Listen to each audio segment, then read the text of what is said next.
Hey y'all, it's gonna be raining over the next few days. It's gonna be rainy and cold.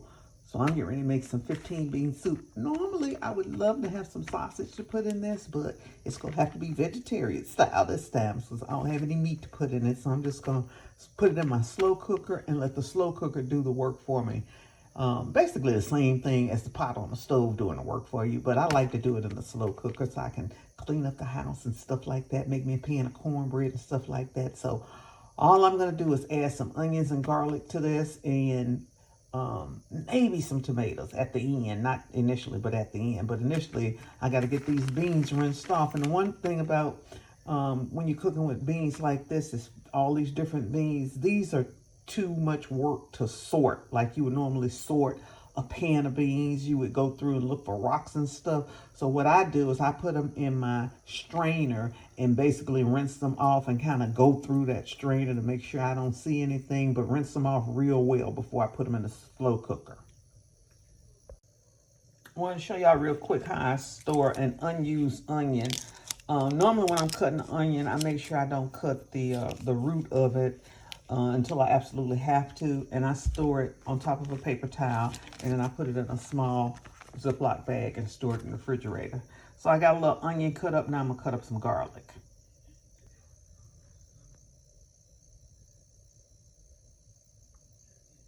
If you ever want to know how to get the garlic smell off your hands before you wash your hands, just take a spoon or any stainless steel and rub your hands like that, and then wash them, and that garlic smell will be gone. Here's what the beans look like. It's a lot of bitty little beans. So what I'll do is I'll rinse these in some water, and then I'll take my strainer and I'll strain them through a couple of times to make sure that there's no dirt or rocks or anything like that in the beans. So that's what I do. I love this soup, y'all. I love these beans and I love this soup. I eat it a ton. I just wish I had some sausage to go into it. I don't have no sausage today, baby. Or no kind of meat to go into it. So we gonna roll vegetarian style today. This is one way I get a lot of protein into me, y'all. I eat a ton of beans. I just really do. Number one, I eat them because they're good and because I know I need the fiber as I age. I need more fiber in my body. I need more protein in my body. And that's what was supposed to be my focus, or is going to be my focus this year. But I eat a lot of beans anyway. And this is one good way to get some protein and fiber into your diet without eating a whole bunch of whatever. So this is one way that I'm doing, and I want to encourage you to get your kids on these beans. This 15 bean soup is a knockout, and I think they will enjoy it. Now, what comes with it is this Cajun seasoning pack that they give you, that you sprinkle on the beans after you get them cooking for a minute. And it's good. It's good, but I always add cayenne pepper. I always forget. I always add cayenne pepper to my beans, and pretty much, y'all, anything I'm eating, because cayenne pepper is good for blood circulation. And as I age, I want my blood flowing, because you know old people sit a lot. We sit a lot, y'all. We sit a lot. So anytime I can help do something naturally, and cayenne pepper does not burn like most people think it does. It doesn't really burn, and so I always add some cayenne pepper to my beans and whatever it is I'm eating. So I'm gonna get these in the crock pot. I'm actually using Better Than Chicken bouillon. I'm using the low sodium version.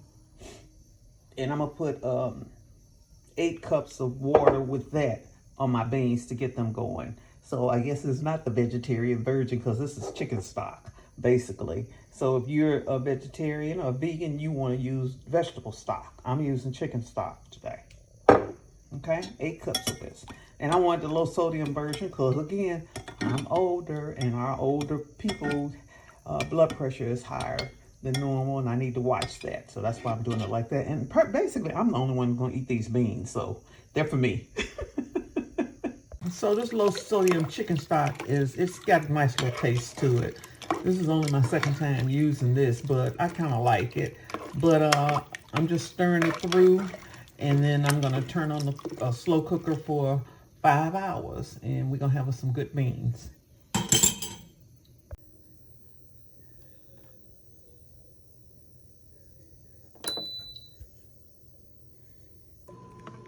I just added the season pack to it. The beans are a little, they've cooked a little bit. They're not hard anymore, but they're not totally done either. So you want to cook your beans a little bit before you add the seasoning pack. So I got about 2 hours to go. Since I'm making beans, I'm gonna go ahead and make me some cornbread. I've got a cup of flour in here. I've got 2 tablespoons of sugar in here. I've got 2½ teaspoons of baking powder in here. I've got a ½ teaspoon of baking soda and a ½ teaspoon of salt. I'm gonna sift this and then add 1 cup of cornmeal. Okay, I've got my 1½ cup of buttermilk here. I'm beating 1 egg in here. I'm gonna beat that up a little bit, add the other egg and beat that up a little bit, and then I'm gonna add, this is 4 tablespoons of unsalted butter. Okay, if you're using salted butter, cut down on your salt about by half that you put in your cornbread mix. Okay, your cornbread batter. All right, so let me add this other egg. I sound a little winded because I just brought all my groceries in. I just made groceries and I'm making the soup and I'm making, I made some pie dough for some meat pies. And so I got a couple things going on in the kitchen, so I might sound winded. But I mixed this egg up really good before I add it to the batter. See, it's still, that yolk is still whole. Gotta mix that up real good. Then I'll add the butter to this, and then you just pour in the wet into the dry. Now, sometimes I will butter my cast iron skillet and put it in the oven and let the butter melt, and then pour the batter in it. And sometimes I'll just butter the cast iron skillet and not put it in the oven and melt it. It works either way. Either way you want to do it, works fine. Okay, so just remember that. This looks like it's pretty good. So I melted this butter in the microwave. I let it cool for a few minutes, and now I'm gonna add the butter to this, and we're gonna pour wet and dry, and we're gonna get ready for some cornbread. Just pouring the wet and the dry, that's all you're doing. And then mixing it up.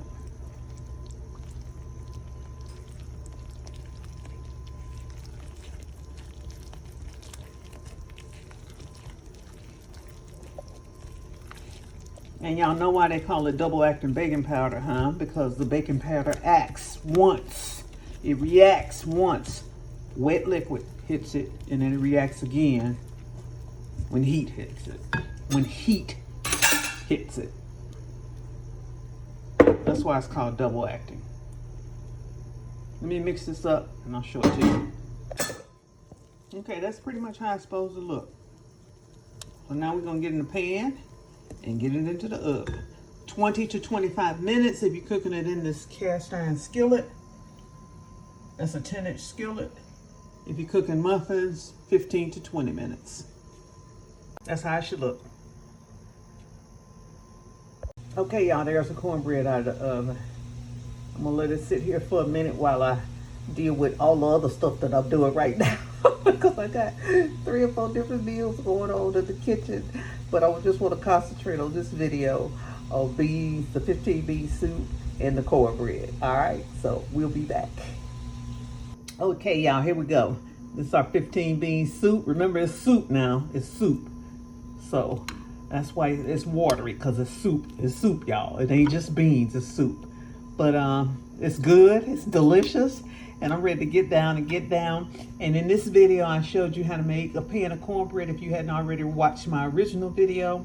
And I showed you how to make the easiest 15 bean soup using a slow cooker so you could do other things, because I'm actually making some pies. I'm roasting some chicken. I'm doing, and washing good dry clothes. So I'm doing quite a few things in the kitchen today. But this is one of my go-to meals when I realize that I need a lot of protein and a lot of fiber. I could eat this for 2 to 3 days, and it's gonna be flooding here tomorrow. So I got some good eats already lined up. So y'all go out and make it a great day. I hope this video helped y'all, and I will see y'all on the next video. I'm gonna get down. I'm Val Taylor, and I'll see y'all on the next video. Bye now. Hey y'all, I'm gonna shut the kitchen down for the night, but I wanted to show y'all something real quick. Whenever I cut cornbread or pies, I always cut them straight down the middle. I learned that from a caterer, and I've been doing that for years now. And I've already had what I'm gonna eat, and then I just store it away in a Ziploc bag. But I want you to look at the bottom of that. How pretty that is. And so I just store it in a Ziploc bag and put it in the refrigerator Normally, I make cornbread muffins, y'all. I don't make a pan of cornbread, but I didn't feel like dealing with muffin tins today, so I just said, let me just throw me a pan of cornbread on here, and it'll be a good way to demonstrate for those who have not seen the video, the longer, older video that I got up there, because I got so many hundreds of videos up, to give those newcomers, those new people to me that are new to me, a chance to see how to make a pan of cornbread. If you make this pan of cornbread, I'm telling you, you will enjoy it forever. And then you can modify it however you want. You can put meat in it, you can put jalapenos in it, you can put cheese in it, you can do whatever you want to do. Only thing is, if you're going to put meat in it, make sure the meat is cooked and drained before you add it to the batter. Okay? All right.